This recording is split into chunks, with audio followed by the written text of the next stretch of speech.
अस्सलाम वालेकुम नाज़रीन, गुलिस्तान न्यूज़ देख रहे हैं आप। उर्दू खबरनामे के साथ मैं हूं ज़ुहूर लोलाबी। तफसीलात से पहले अहम सुर्खियों पर एक नज़र। डीपीएपी पार्टी को बड़ा झटका, 6 सीनियर लीडरान की घर वापसी मुतवक्का। इंजीनियर रशीद की जमानत की अर्जी पर समाअत आज। पार्लियामेंट में हाजिरी के लिए हिरासती पैरोल की दरख्वास्त। एमएलएज को नामजद करने का मामला, केस की हतमी समाअत 20 मार्च तक मुलतवी। श्रीनगर के एक रियाजी के उस्ताद का बड़ा कारनामा, 10 फरवरी को कश्मीर की पहली शमसी तवानाई से चलने वाली कार को करेंगे लॉन्च। बुढ़ाल पुरस्कार अमवात, राजौरी जिला में 529 जरी केमिकल नमूने जमा।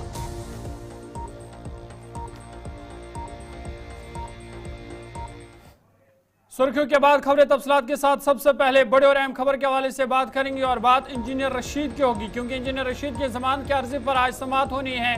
पार्लियामेंट में हाजिरी के लिए उन्होंने हिरासती पैरोल की दरख्वास्त दी है और इस हवाले से इंजीनियर रशीद की अर्जी पर एनआईए का मौक़िफ़ अदालत ने तलब किया है।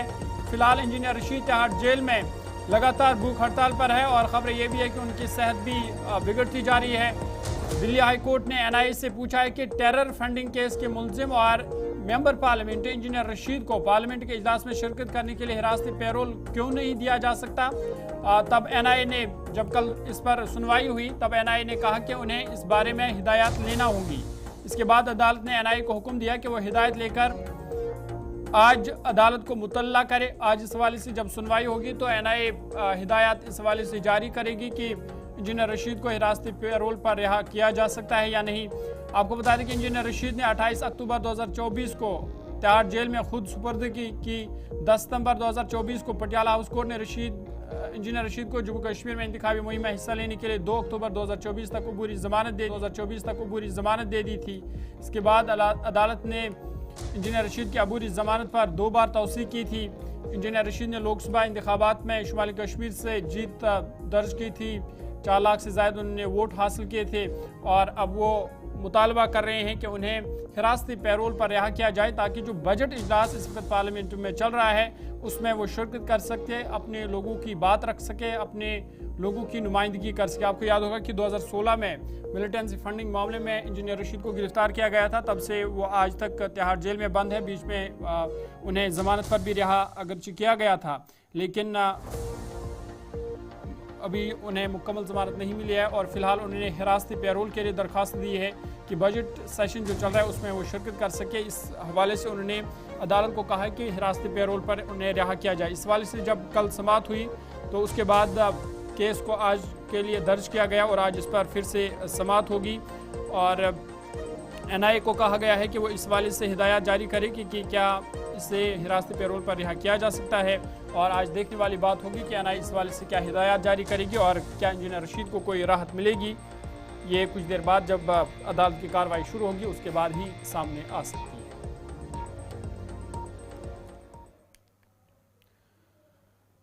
आगे बढ़ते और एक बड़ी खबर की बात करते हैं और आपको बता दें कि डेमोक्रेटिक प्रोग्रेस आज़ाद पार्टी को बड़ा झटका लगा है, क्योंकि खबर आ रही है कि 6 सीनियर लीडरान घर वापसी कर सकते हैं। कांग्रेस में दोबारा वो शामिल हो सकते हैं। कई लीडरान कांग्रेस पार्टी के राब्ते में हैं। ये पार्टी तर्जुमान कांग्रेस की जानिब से कहा गया है। ताहम उन्होंने कहा कि हतमी फैसला पार्टी हाईकमान करेगी। जो लोग पहले कांग्रेस को छोड़कर डीपीएपी में चले गए थे, क्या उनको फिर से पार्टी में मौका दिया जा सकता है। इस हवाले से हतमी फैसला पार्टी हाईकमान करेगी, ये कांग्रेस पार्टी तर्जुमान की जानिब से कहा गया है। लेकिन ये खबरें गश्त कर रही है कि जम्मू कश्मीर में गुलाम नबी आज़ाद की पार्टी डीपीएपी पार्टी के लिए बड़ा झटका माना जा रहा है, क्योंकि साबिक एमएलए और वुज़रा समेत 6 ऐसे सीनियर लीडर हैं जिन्हें फाउंडर मेंबर माना जाता है डीपीएपी का, वो अब पार्टी से इस्तीफा देकर घर वापसी कर सकते हैं। इनमें कई लीडरान का नाम आ रहा है। जेएम सुरूरी, अमीन भट्ट, ताज मोहद्दीन का भी नाम है, अशोक शर्मा, जिगल किशोर और माजिद वानी का नाम सामने आ रहा है कि ये पार्टी से किनारा कशी इख्तियार करके कांग्रेस पार्टी में फिर से घर वापसी कर सकते हैं। इस हवाले से कांग्रेस पार्टी के तर्जुमान ने कहा कि इस हवाले से पार्टी हाईकमान फैसला करेगी कि इनको फिर से पार्टी में मौका मिलेगा, शामिल किया जा सकता है या नहीं। आपको बता दें कि असेंबली इंतखाबात के बाद डीपीएपी कम ही नजर आई ग्राउंड पर। ताहम अब खबर ये कि कई ऐसे फाउंडर मेंबर हैं, DPIP के लीडरान हैं जो कांग्रेस पार्टी में फिर से शमूलियत कर सकते हैं। इस हवाले से कांग्रेस पार्टी के तर्जुमान रविंदर शर्मा ने गुलिस्तानी नुमाइंदा शिल्पा शर्मा से खास बातचीत की। ये फैसले तो पार्टी हाईकमान के अंतिम निर्णय के बाद होते हैं, लेकिन ये मैं जानता हूं कि चुनाव से पहले भी काफ़ी बड़े नेता मुख्तलिफ पार्टी के DPIP के भी हमारे संपर्क में थे, लेकिन उस वक्त चूँकि फैसला नहीं हुआ था इसलिए वो ज्वाइन नहीं हो सके। और अब जो है कुछ लोग संपर्क में ज़रूर हैं, उनकी संख्या इससे ज़्यादा भी हो सकती है, मुख्तलिफ पार्टियों के हैं। और केस टू केस हर इंडिविजुअल नेता के बारे में हाई कमांड से परमिशन जो है उसकी बात होगी, और जिनको फैसला करेगी हाई कमांड उनको ज्वाइन कर दिया जाएगा। ये तो लगातार प्रोसेस होता है, पार्टी से लोग जाते भी हैं, आते भी हैं, दूसरी पार्टियों से भी आते हैं, कभी कभी कोई चला भी जाता है। तो कुछ लोग गए थे, उसमें से मैक्सिमम लोग तो आ चुके हैं और कुछ लोग और हैं वो भी आना चाहते हैं, मैक्सिमम लोग आना चाहते हैं। तो इसलिए इसके बारे में अंतिम निर्णय अगले दिनों में हो सकता है, पार्टी हाईकमांड के साथ चर्चा होगी और फैसला होगा। देखिए बात यह है कि जो भी कोई आता है ज़रूर पार्टी को मजबूती मिलती है, पार्टी अपने आप में मजबूत है, लेकिन उसके साथ और लोग जब आते हैं तो ज़रूर पार्टी को फ़ायदा होता है। और मुख्तलिफ पार्टी से लोग अगले दिनों आएंगे, मुझसे भी आएंगे, मुझे उम्मीद है कि पार्टी मजबूत होगी। देखिए चंद दिन के लिए ज़रूर हवा बनी, लेकिन जो लोग गए थे और जाते ही उनको रियलाइज़ हो गया कि हमने गलती कर दी, और इसलिए ये पार्टी तो ज़्यादा देर चली ही नहीं। और वो लोग जिन्होंने कांग्रेस पार्टी छोड़ दी थी बता रहे थे कांग्रेस तर्जुमान के, बाद में उन्हें रियलाइज़ हुआ कि उन्होंने बड़ी गलती कर दी है, और बता रहे कि 6 नहीं बल्कि 6 से बढ़कर तादाद है जो कांग्रेस पार्टी में वापसी कर सकते हैं, लेकिन हतमी फैसला पार्टी हाईकमान करेगी। आगे बढ़ते हैं और एक बड़ी खबर आपके सामने रखते हैं, और बात MLAs को नामजदगी करने का जो मामला है इस पर केस की हतमी समाअत 20 मार्च तक मुलतवी कर दी गई है। बेंच 20 मार्च को पूरा दिन दस्तयाब रहेगा और इस मामले पर सुनवाई होगी। आपको बता दें कि पिटीशन में J&K रीऑर्गेनाइजेशन एक्ट की दफात को चैलेंज किया गया है। जम्मू कश्मीर और लद्दाख हाई कोर्ट ने मरकज़ के ज़ेर इंतज़ाम इलाके की कानून साज़ असम्बली के लिए 5 अराकीन को नामजद करके जम्मू कश्मीर के लेफ्टिनेंट गवर्नर के इख्तियारात को चैलेंज करने वाली PIL के लिए 20 मार्च को हतमी समाअत के लिए मुकर्रर किया है। जस्टिस संजीव कुमार और जस्टिस राजेश पर मुश्तमिल एक डिवीजन बेंच ने दोनों फरीकों को हिदायत दी है कि वो 20 मार्च तक दरख्वास्त को मुकम्मल करे। 20 मार्च को इस पर हतमी समाअत होगी। कार्रवाई के दौरान सॉलिसिटर जनरल तुषार मेहता जवाब दहनखान की तरफ से पेश हुए, जबकि सुप्रीम कोर्ट के सीनियर वकील डॉक्टर अभिषेक मन्यू सिंह BK खजूरिया के साथ दरख्वास्त गुजार रविंदर शर्मा की नुमाइंदगी उन्होंने की। अदालत ने कहा कि बेंच 20 मार्च को पूरा दिन दस्तयाब रहेगा। चीफ जस्टिस ताशिर अरबिस्तान ने गुज़िश्ता अक्टूबर में 5 MLAs की नामजदगी से मुतल्लिक मफाद आमा की अर्जी की समाअत के लिए खुसूसी डिवीजन बेंच तश्कील दिया था। अक्टूबर को सुप्रीम कोर्ट ने दरख्वास्त पर गौर करने से इनकार कर दिया और फिर ये मामला हाई कोर्ट में चला गया। पिटीशन में जम्मू कश्मीर रीऑर्गेनाइजेशन एक्ट की दफात को चैलेंज किया गया है, जो LGs को 5 MLAs को नामजद करने का इख्तियार देता है। और अब इस मामले पर 20 मार्च को हतमी फैसला होगा। दरख्वास्त के मुताबिक LG को इस तरह की नामजदगियों से पहले वज़रा की काउंसिल की मदद और मशवरा लेने की ज़रूरत है। बसूरत दीगर दफात को आइन की बुनियादी रूह और ढांचे के खिलाफ तस्वूर किया जाता है। हतमी फैसला अब इस पर 20 मार्च को होना है। इधर दरख्वास्त गुजार रविंदर शर्मा से गुलिस्तान नुमाइंदा शिल्पा शर्मा ने खास बातचीत की।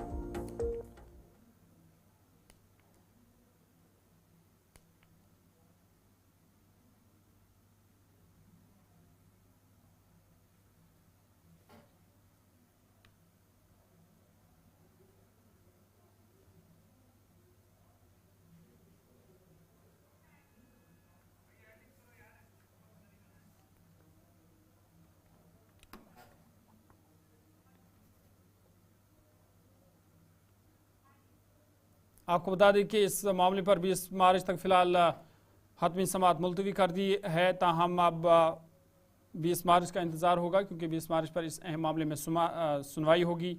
पिटीशन में जे.एंड.के रीऑर्गेनाइजेशन एक्ट की दफात को चैलेंज किया गया है। जम्मू कश्मीर विधानसभा में उपराज्यपाल के द्वारा जो है वो 5 एमएलए को नॉमिनेट करने की चुनौती कांग्रेस पार्टी के द्वारा जो है वो दी गई है और कल इसकी सुनवाई देखने को मिली। इस सुनवाई में क्या कुछ हुआ है, क्या कुछ जो है वो सुनवाई में देखने को मिला है, इसी विषय पर बातचीत करने के लिए इस समय हमारे साथ कांग्रेस पार्टी के chief spokes person Ravindra Sharma जिस समय हमारे साथ मौजूद है। सर, कल इसको लेकर सुनवाई हुई है, सुनवाई में क्या कुछ रहा? देखिए, ये जो कानून है कि जिसमें 5 लोग लेफ्टिनेंट गवर्नर अपनी मर्जी से मनोनीत कर सकते हैं जम्मू कश्मीर असेंबली में, और उनको तमाम ताकत होगी, पावर होगी, वोटिंग राइट होगा, और ये सरकार बनने से पहले भी मनोनीत हो सकते थे। ऐसा कानून बनाया गया है जम्मू कश्मीर के लिए, जिसके लिए मैंने पार्टी से मशवरा करके मैंने चुनौती दी थी सुप्रीम कोर्ट में, और जब सरकार बन गई तो फिर अर्जेंसी नहीं रही, उन्होंने हमें इजाज़त दी। हमने जम्मू कश्मीर हाई कोर्ट में पब्लिक इंटरेस्ट लिटिगेशन की है कि ये कानून गलत है और ये चुनी हुई सरकार को किसी वक्त भी गिराने के लिए ताकत रखता है और बेसिक स्ट्रक्चर और कॉन्स्टिट्यूशन के खिलाफ है। कल उसकी हियरिंग थी और गवर्नमेंट ऑफ इंडिया और लेफ्टिनेंट गवर्नर की तरफ से कोई जवाब नहीं आया। 4 हफ्ते का जवाब दिया गया था। पहले 21 अक्टूबर को लगा था केस, फिर 5 दिसंबर को उनको मौका दिया गया था और कहा गया था, लेकिन कल तक जवाब नहीं आया था। इसलिए कोर्ट ने अब 20 मार्च को फाइनल हियरिंग रखी है। उससे पहले कहा है कि गवर्नमेंट ऑफ इंडिया। आगे बढ़ते हैं। श्रीनगर के एक रियाजी के उस्ताद ने बड़ा कारनामा अंजाम दिया है। बिलाल अहमद 10 फरवरी को कश्मीर की पहली शमसी तवानाई से चलने वाली कार को लॉन्च कर रहे हैं। गुलिस्तान न्यूज़ नुमाइंदा इरफान फाजिल से उन्होंने खास बातचीत की। गाड़ियां तो हमने बहुत सारी चलाई होगी और गाड़ियां देखी भी होगी, और इन बिटवीन अगर बात करें तो गाड़ियों के साथ तो आजकल जी हाँ पूरा वर्ल्ड दिखाई दे रहा है। एक नई नई टेक्नोलॉजी के साथ साथ नई कार्स आ रही है। अब गाड़ी जो है वो पेट्रोल डीजल पर तो चलती है। क्या आपने सुना है कि गाड़ी सूरज की किरणों से चलती है? और ऐसा ही कुछ खूबसूरत वाक़ा वादी कश्मीर में देखने को मिला, और हम यकीन के साथ कह सकते हैं एक बड़ी बड़ी बड़ी कामयाबी, खास तौर पर जम्मू कश्मीर के लिए, पूरे हिंदुस्तान के लिए। और वो शख्स जिसने उस गाड़ी को बनाया है, आज मैं आपके सामने उसे लेकर आया हूं। बिलाल भाई, अस्सलाम वालेकुम, वेलकम टू गुलिस्तान न्यूज़। आप ठीक है? अच्छी तरह से? बिल्कुल ठीक। ये वो शख्स है जो बाय प्रोफेशन इंजीनियर है, बाय मैथमेटिशियन, मैथमेटिक्स एक्सपर्ट है, मगर साथ ही साथ सोलर कार बनाई है। और सोलर कार जो कि अब सड़कों पर दौड़ेगी, जिसका एक जबरदस्त शो होने जा रहा है 10 तारीख को। आपको बताते चले, वादी कश्मीर में 10 तारीख को इनकी गाड़ी, सोलर गाड़ी जो है वो सड़कों पर दौड़ेगी। चलिए इनसे बात करते हैं। बिलाल भाई, सबसे पहले आपसे मैं ये जानना चाहूंगा, ख्याल कैसे आया इस गाड़ी का? क्योंकि जब पेट्रोल के दाम महंगे हैं, डीजल के दाम महंगे हैं, तो ख्याल कैसे आया? एक्चुअली ये ख्याल जब मैंने एक बार टाइम्स ऑफ इंडिया में देखा था कि आगे फ्यूचर में पेट्रोल क्राइसिस हो जाएगा, तो मैंने स्टार्ट किया हाइड्रोजन गैस पर। तो फिर उस वक्त उसमें कुछ टर्म्स एंड कंडीशंस थे कि मतलब इसमें बहुत सारे मतलब टेक्नोलॉजी यूज होते हैं। तो मैंने फिर ये सोचा कि मैं जो हाइड्रोजन गैस है वो सोलर पर बनाऊंगा, जनरेट करूंगा। तो इसी में मुझे दिमाग में आएगा क्यों ना मैं पहले सोलर कार ही बनाऊं, क्योंकि मैंने पहले ईवी कार बनाई, उसी में फिर मैंने सोलर यूज किया। तो बहुत सारे साल गुजरे, अप डाउन हो गए इसमें, मतलब टेक्नोलॉजी तो बहुत फास्ट जा रहा है। इसमें मैंने रिसर्च किया कि क्या ये जो सोलर है ये इतने, क्योंकि जो सोलर एनर्जी है, जो सोलर पावर है, ये ज्यादा एफिशिएंट नहीं होते हैं। तो मैंने ये सोचा कि ये कैसे ज्यादा एफिशिएंट बने, हम कैसे more and more power generate करें, ताकि जो BMS सिस्टम है, बैटरी मैनेजमेंट सिस्टम, इसको चार्ज करे। तो ये साल लगभग 10-12 साल लग गए। 10-12 साल लग गए गाड़ी को प्लान करते करते, और 10-12 साल के बाद आखिरकार वो गाड़ी तैयार हो गई है, जिसके आप विजुअल्स भी देख रहे होंगे, आप फोटोग्राफ भी देख रहे होंगे। अच्छा, मुझे ये बताइए, कभी ऐसा प्लान किया था लाइफ में कि मैं एक गाड़ी जरूर बनाऊंगा जो सोलर सिस्टम पे चलेगी, जो सोलर पे चलेगी? क्योंकि हम देख रहे हैं कि गाड़ियों के दाम खासतौर पे पेट्रोल और डीजल को लेकर तो महंगे हो ही रहे हैं। तो कितनी कंपनी से ऑफर आ रही हैं आपको? एक्चुअली आपने पहले बोला कि मुझे ऐसा लगा कि जो सोलर कार पॉसिबल है या नहीं, क्योंकि मैंने बहुत सारे मतलब जब मैंने रिसर्च किया तो मैंने बहुत सारे जो पब्लिश्ड पेपर्स है उनको देखा, जी। तो उसमें भी मैंने सोचा कि ये पॉसिबल है। ओके। और हमेशा याद रखे, जब कोई इंसान कोई चीज स्टार्ट करता है तो ये नहीं देखता है कि मैं इसमें सक्सेसफुल हो जाऊं या नहीं, क्योंकि हमारी और मेहनत करनी है तो सक्सेस देने वाला ऊपर वाला है। बिल्कुल। तो मैंने बहुत सारे मेरे इसमें प्रॉब्लम्स भी हो गए। सम टाइम मैंने ये सोचा कि ये छोड़ूं मैं, क्योंकि पॉसिबल नहीं है। बट ऐसा है कि सुबह को चलिए, अभी तक के ताज़ा और खबरनामे में फिलहाल मेरे साथ इतना ही। अपने मेज़बान ज़ुहूर को इजाज़त दीजिए। मज़ीद खबर और अपडेट्स के लिए आप देखते रहिए गुलिस्तान न्यूज़।